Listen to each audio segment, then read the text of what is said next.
Baik, selamat siang semuanya. Hari ini kita lanjutkan pertemuan pada sesi selanjutnya. Pertemuan kali ini kita membahas tentang pengukuran kekuatan pada kurva engineering tegangan terhadap regangan. Di sini dikatakan bahwa ultimate tensile strength atau kekuatan ultimate juga dapat dikatakan sebagai istilah kekuatan tarik. Jadi kalau dalam sifat mekanis uji tarik dikatakan kekuatan itu mengacu pada kekuatan tarik, bukan kekuatan luluh dan lainnya. Adalah nilai tegangan engineering tertinggi, paling tinggi, yang dicapai sebelum patah. Jika karakteristiknya adalah materialnya getas, seperti pada besi cor, seperti yang ditunjukkan pada gambar 4.8, maka nilai tegangan tertinggi terjadi pada saat titik patahnya. Ya, jadi di sini pada ini adalah karakteristik dari material getas, di mana kekuatan juga dapat dikatakan sebagai kekuatan patah pada material tersebut. Lalu untuk logam ulet, beban kekuatan tarik atau tegangan tarik itu mencapai maksimum dan kemudian menurun sebelum patah. Ya, jadi berbeda karakteristiknya dengan material getas. Untuk material ulet terlihat di sini antara kekuatan atau sigma U ultimate itu terjadi sebelum terjadi material tersebut patah. Nah, ini adalah karakteristik umum yang konsep dasar yang perlu kita ingat bersama. Lalu untuk mengukur beban tertinggi yang dicapai saat pengujian atau Pmax, di mana untuk memperoleh nilai kekuatan tarik suatu material itu diperoleh dengan membagi beban maksimum dibagi dengan luas permukaan awal untuk kasus engineering. Jadi untuk kasus material getas Pmax-nya adalah P fracture. Ya. Sedangkan untuk kasus material ulet, Pmax-nya itu berbeda dengan P atau beban saat material tersebut patah. Dan untuk mengukur kekuatan patah dari suatu material, ya berbeda ya kekuatan patah dan kekuatan tarik apabila material tersebut ulet. Maka diperoleh dengan membagi kekuatan patah, beban patah terhadap luas permukaan awal dari material tersebut. Di mana di sini dikatakan sekali lagi kekuatan tarik atau sigma U sama dengan sigma F atau kekuatan patah. Sementara ulet itu berbeda. Sigma F-nya adalah setelah melewati sigma U. Permulaan dari kurva linear elastis ya, seperti yang terlihat pada gambar 4.11. Seperti yang terlihat pada gambar 4.11, silahkan dibuka bukunya nanti. 4.11, area linear garis lurus ya. Dikatakan sebagai yielding atau luluh. Dan ini merupakan bagian yang cukup penting dipertimbangkan khususnya pada saat mendesain.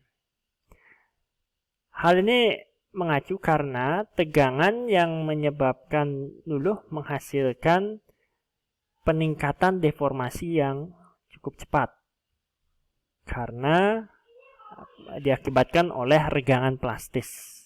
Deformasi akan meningkat lebih cepat ketika melewati titik luluh.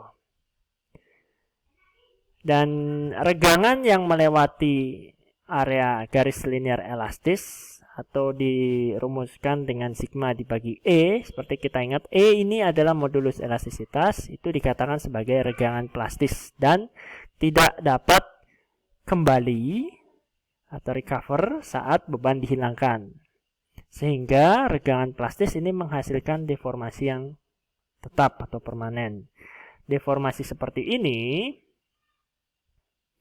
mengubah dimensi dan atau bentuk suatu material.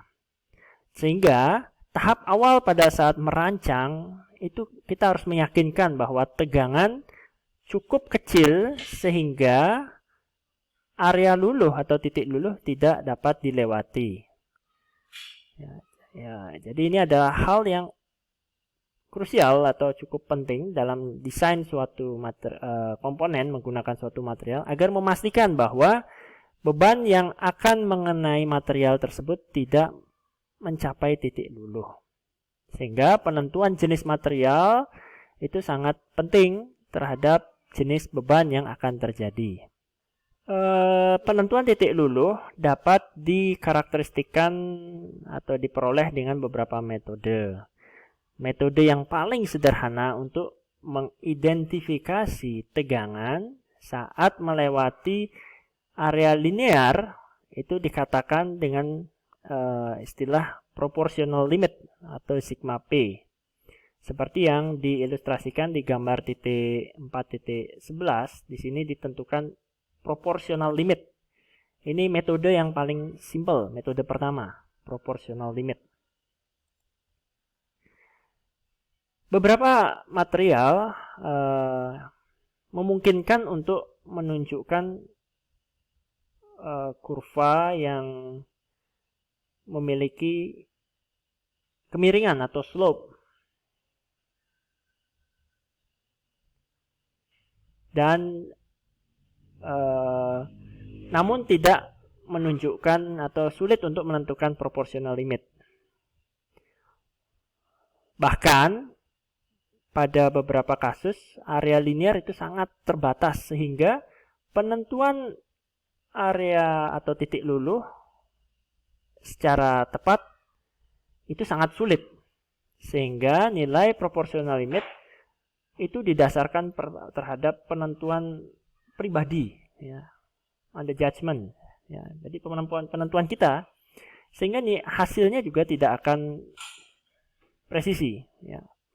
Hasilnya tidak cukup baik, ya, karena penentuan proportional limit itu berdasarkan dari penentuan pribadi seperti yang ditunjukkan pada gambar 4.11 di sini. Misalkan si A menentukan proportional limit karena dia melihat bahwa nilai garis linear ini sedikit berubah, mengalami perubahan ke kurva nonlinear, dan dia menentukan di titik ini. Sedangkan si B menentukan di atasnya sedikit, sehingga penentuan menggunakan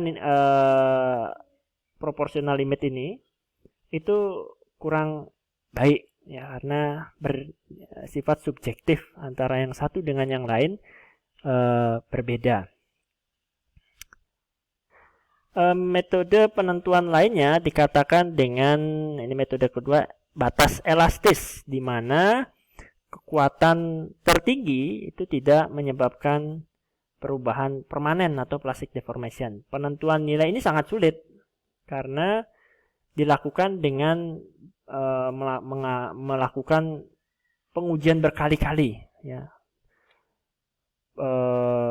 Trial and error, memberi beban tarik, lalu dihilangkan beban tarik, lalu dicek kondisi spesimennya apakah mengalami deformasi plastis atau tidak. Sehingga kedua metode ini, baik proportional limit ataupun elastic limit, ini kalau proportional limit ini penilaiannya subjektif, antara satu dengan yang lain akan sedikit berbeda karena tidak ada standar yang pasti, hanya berdasarkan pengamatan.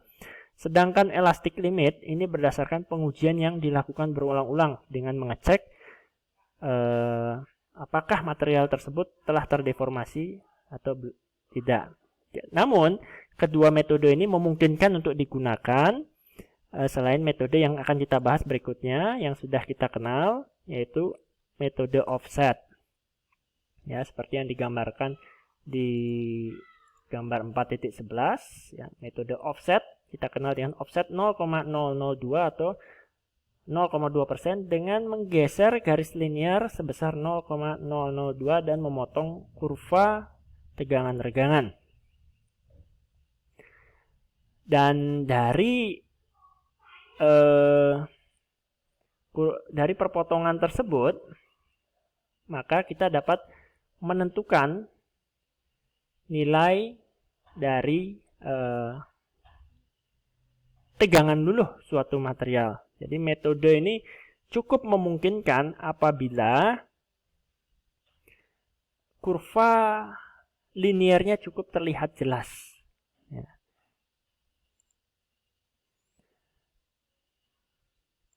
Untuk beberapa logam, jenis logam, sebagai contoh baja karbon rendah, terdapat kurva non-lineariter. Kurva yang non-linear, sedikit non-linear sebelum terjadi penurunan beban seperti yang ditunjukkan pada gambar 4.11b, di mana di sini kurva linear mengalami penurunan secara tiba-tiba, secara non-linear, dan lalu sebelum kurva non-linear yang sesungguhnya terbentuk. Nah, itu ada beberapa kasus dari beberapa material, mungkin kalian pernah mengamatinya saat melakukan praktikum untuk baja karbon rendah. Nah, pada kasus tersebut, salah satu cara untuk kita dapat mengidentifikasi ada yang diistilahkan dengan upper yield point atau titik luluh tinggi dan lower yield point atau titik luluh terendah. Titik luluh tertinggi itu tercapai sebelum menurun pada tegangan terendah dan kemudian meningkat lagi. Jadi naik lalu turun lalu naik lagi. Kenapa terjadi upper yield point? Nah, itu terjadi bisa diakibatkan adanya sejumlah kecil bending. Ya. Material tersebut mengalami bending sedikit. Sehingga nilai apabila kita menentukan titik luluh pada upper yield point itu menghasilkan nilai yang kurang tepat, ya, bervariasi karena bending itu terjadi akibat dari karakteristik dari material tersebut pada saat pembebanan dan variasinya cukup tinggi. Pada titik luluh rendah itu dari sebagian besar percobaan yang pernah dilakukan itu menunjukkan bahwa nilainya hampir sama dengan penentuan titik luluh offset 0,2%. Sehingga untuk kasus-kasus pada baja karbon rendah, salah satu contohnya itu bisa ditentukan dengan melihat titik luluh terendahnya dari material tersebut.